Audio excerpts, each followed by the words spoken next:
A new update has arrived to GTA Online this week, which has brought about a ton of game changes, along with a ton of great discounts as well. And so today on the show, we will be talking about these discounts, and I'll be giving a review and a breakdown of some of the best purchases that you can acquire this week in GTA Online. This video is all about what to buy and also about what to avoid buying this week. I know a lot of you put a lot of time and effort into building your wealth in GTA Online, and so it would be a shame to see it wasted on useless purchases. So that's why I put together this guide. It's for you. So if you enjoyed this video at any point, or if you just find it helpful, let me know by dropping a like on it. And if you want to stay up to date with everything GTA Online and Rockstar games, consider hitting that subscribe button with your bell notifications turned on. So as always, we start off these weekly event buyer's guides with the major property discounts for the week, and then we move into the vehicle section after. And so if you're only interested in those, then please use the timestamps in the description or along the video playback bar to find exactly what you need. So jumping into the property discount, we have discounts on all hangar properties, hangar modifications, and hangar upgrades, and those are 30% off. If you've been waiting to acquire a hangar in GTA Online, absolutely 100% pull the trigger this week. This is probably the best time and will remain the best time to buy a hangar for a really long time. While I'd imagine it will come back around on discount eventually, but for now, definitely get it. If you aren't planning on running the air freight cargo business, the hangar is still a necessity in my opinion to own, because it's where you get to store all of your personal aircraft, and you can also customize and modify them even further here too. When it comes to the business side of things though, this week it's also not a bad idea to try it out, because the air freight cargo is double money this week. And remember how Rockstar just permanently tripled the hangar business payouts? They made this business triple money in RP forever basically from now on, and for this week Rockstar doubled those triple rewards, meaning players will now be earning essentially 6 times money in RP with the air freight cargo this week in GTA. The source missions are very grindy as they take a while to source all 50 crates, but they're pretty fun in my opinion. And if you sell a fully stocked hangar of narcotics, chemicals, or medical supplies, you'll normally make $2.55 million with the permanently tripled rewards, but now with the double money on top of the triple money, you'll be making $5,100,000 per sell with no high demand bonus, by the way. That's just if you're selling in an invite only lobby, essentially just basically as a solo player. But if you get a full high demand bonus with this sell this week, players could potentially earn over $6.375 million a sell mission this week. And it's an insane amount of money to make with a crate business that's 5 years old. Now moving on, we have some of the vehicle discounts. 30% off the Progen GP1.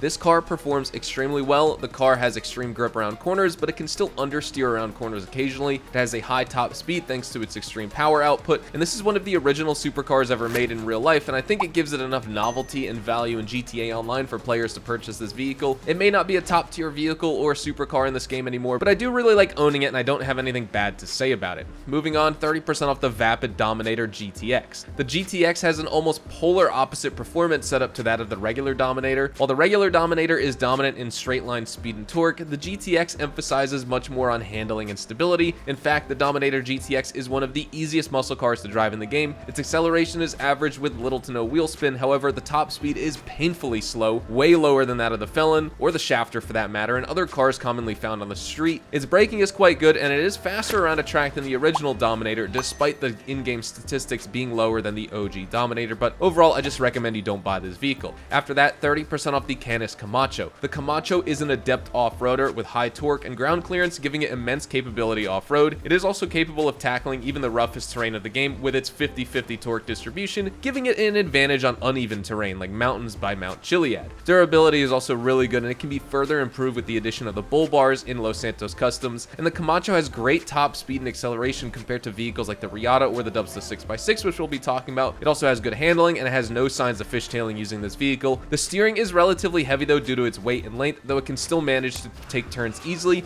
In my opinion, the Camacho is one of the best off-road vehicles besides the Draugr, which released over the summer. Moving on, we have 30% off the Western Company Rogue. The Rogue is a relatively simple aircraft to fly, as it has average acceleration. The Rogue's handling is responsive, but with extremely powerful rudders, it makes player yaw inputs extremely sensitive. The aircraft has a much longer takeoff roll compared to other fighter aircraft, and while flying, it is very important to pull up the landing gear, since it causes this plane to lose a significant amount of maneuverability, airspeed, and it will eventually be pulled downwards towards the ground. Defense and countermeasures on this plane are awesome. The Rogue with the upgraded armor is almost twice as resistant to bullet damage as airplanes without armor upgrades. It takes about 18 heavy sniper rounds to completely destroy the aircraft, and the Rogue can also withstand 3 direct hits from the homing launcher. You can equip chaff, flare, and smoke countermeasures, or enjoy equipping some weapons like MGs, explosive MGs, missiles, or various bomb choices like explosives, incendiaries, gas, or cluster bombs. After that, we have 30% off the Benefactor Dubsta 6x6. As expected from a large 6-wheel truck, The 6x6 is exceptionally heavy, however it is a very stable vehicle. Its top speed and acceleration are quite impressive, being superior to all other off-road class vehicles, but handling leaves much to be desired here as it has a large turning radius due to its extremely long wheelbase. It also understeers when on-road or even at high speeds. Braking is also subpar, with the upgrades doing basically little to improve it there. It is a nice vehicle, but I'm not sure if you should necessarily pick it up this week. One you should definitely pick up is 30% off the Buckingham Pyro. This is an extremely maneuverable aircraft, having one of the tightest turning circles and best acceleration of conventional aircraft in GTA Online. With full performance upgrades, the Pyro can be one of the best aircraft in a dogfight. The aircraft handles similar to the Rogue, with both aircraft sharing extremely sensitive rudder controls like I was talking about earlier. Basically, this is just one of the go-to aggressive offensive PvP aircraft in GTA Online by good pilots, and honestly even beginners can pick it up and fly this vehicle relatively fast. You get basically the same defense and armor capabilities as well as countermeasures and weaponry as the Rogue as well, so that's something to keep in mind. We also have an opportunity for 30% off the Karen Futo GTX. This car has good speed and acceleration, but its strong suit is being able to drift around corners with ease, and like the original counterpart, however, the normal Futo, it does have weak resistance against hard collisions, and the wheels can be bent from repeated collisions, which can greatly affect this car's handling. Competition-wise, it doesn't fare well in races due to the tendency in wanting to drift upon turning, and it's easily outclassed by other vehicles with more grip, and the body roll is also noticeable when turning hard with the Futo GTX. After that, we have 30% off the Vapid Trophy Truck. This vehicle's most notable advantage is the suspension, which is extremely loose and it absorbs the jumps and mounds of the desert, giving the vehicle excellent off-roading capabilities. It has impressive acceleration and speed due to the engine, and the weight of the rear tires and the location that they are in makes this vehicle's rear end spin out a lot around corners, so keep that in mind, and so speed isn't really recommended when you're cornering. The trophy truck has a four-wheel drive layout, which gives it excellent traction on-road and off-road, and one of its major setbacks, however, are the exposed tires due to the high ground clearance, and that of course makes it susceptible to gunfire or spike strips unless you have bulletproof tires equipped. Next up, we have 30% off the Buckingham Howard NX25. The NX25 seems to perform very similarly, if not identical, to the Alpha Z1. However, it does have a slightly better top speed, but one of the main disadvantages of this plane is the horrible braking when you're actually landing with this plane, so keep that in mind. The durability of the Howard is also quite low, being a very fragile plane. It can't take many rockets or bullets, and so you're just going to blow up very fast. You do get great countermeasure options, which will help in aerial PvP combat, but do keep in mind there's no weapons you can equip, so if you are in combat, you're always going to be on the defensive. It's also a one-seater as well. This is really just a plane, in my opinion, that you'll want to buy if you're a collector and you just need all the DLC airplanes. Otherwise, I recommend you get the Pyro or the Rogue instead. After that, we have 30% off the Grazzi Stinger.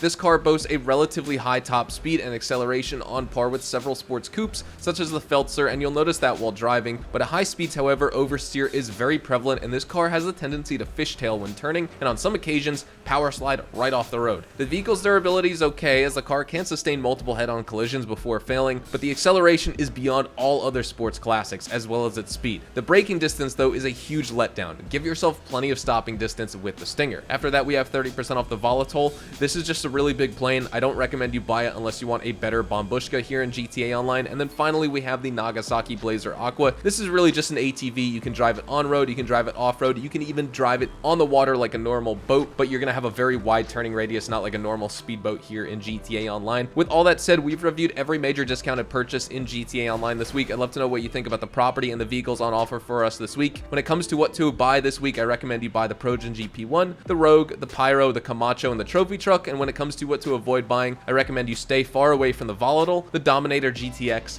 the Futo GTX, the Blazer Aqua, the Stinger, the Howard NX25, and the Dubsta 6x6. Let me know in the comments if you agree or disagree with some of my recommendations. With all that said, hopefully you all enjoyed the video today, and if you did, hopefully I earned your like on it. And of course, if you are new to my channel and you want to stay up to date with all the best GTA Online and Rockstar Games content, consider hitting that subscribe button so you don't miss out on a single thing we post here on the channel. We consistently talk about updates, news, information, tips, tricks, and even leaks, and we'll keep you guys updated here on the channel daily, so make sure you hit that subscribe button. If you'd like to follow me over on Twitch, Twitter, and Instagram, those are the best places to get connected with me outside of YouTube, and you're more than welcome to ask me any questions on those platforms. You can follow me at Hazardous HDTV, and all of my social media links can be found in the description down below. That being said, thank you all so much for watching. I hope you all have a fantastic day, and I will see you guys in the next GTA Online video. Adios, amigos.